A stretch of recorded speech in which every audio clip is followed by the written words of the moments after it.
Hi అండి, welcome back to my channel Indian కిచెన్కు స్వాగతం. ఇవాళ రెసిపీ వచ్చేసి చికెన్ కర్రీ అండి. ఇది అన్నిట్లో కూడా చాలా బాగుంటుంది. అన్నం, చపాతీ, దోశ, వడ దేనికైనా కూడా చాలా బాగుంటుంది. మీరు కనుక ఫస్ట్ టైం నా వీడియో చూస్తున్నట్లయితే ప్లీజ్ లైక్ చేయండి, షేర్ చేయండి, సబ్స్క్రైబ్ చేసుకోండి, బెల్ ఐకాన్ ప్రెస్ చేయండి. ముందుగా 1 కేజీ చికెన్ తీసుకొని శుభ్రంగా కడిగి ఇలా చిన్న చిన్న ముక్కలుగా కట్ చేసి పెట్టుకోవాలి.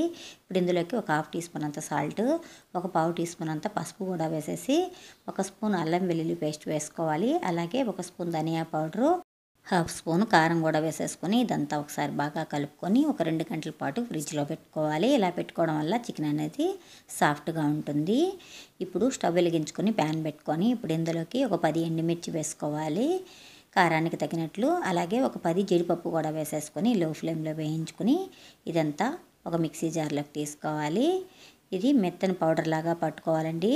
ఇలా పట్టుకొని పక్కన పెట్టేసుకోవాలి. స్టవ్ వెలిగించుకొని ఇదే ప్యాన్ పెట్టుకొని ఇప్పుడు ఇందులోకి 1 టేబుల్ స్పూన్ ఆయిల్ వేసుకోవాలి. 2 పెద్ద ఉల్లిపాయలని ఇలా చిన్న చిన్న ముక్కలుగా కట్ చేసి పెట్టుకొని వేసుకోవాలి.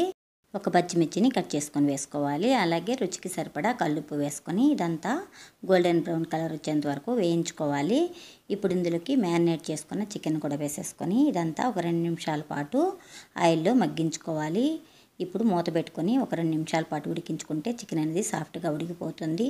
ఇప్పుడు ఇందులోకి కొంచెం కడిగి పెట్టుకున్న కొత్తిమీర, ఒక 1/2 కప్పు వరకు పెరుగు వేసుకొని ఇదంతా ఒకసారి బాగా కలుపుకోవాలి.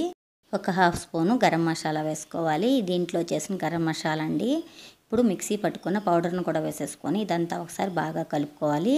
కొంచెమే వాటర్ వేసుకోవాలండి, ఎక్కువ వేసుకోవాల్సిన అవసరం లేదు. ఎక్కువ వేసుకుంటే చప్పగా అయిపోతుంది చికెన్ అనేది. కొంచెం కసూరి మేతి కూడా ఇలా నలిపి వేసుకొని ఒకసారి బాగా కలుపుకొని మూత పెట్టుకొని ఒక 2 నిమిషాల పాటు ఉడికించుకుంటే చికెన్ కర్రీ అనేది రెడీ అయిపోతుంది. లైక్ చేయండి, షేర్ చేయండి. Thank you for watching.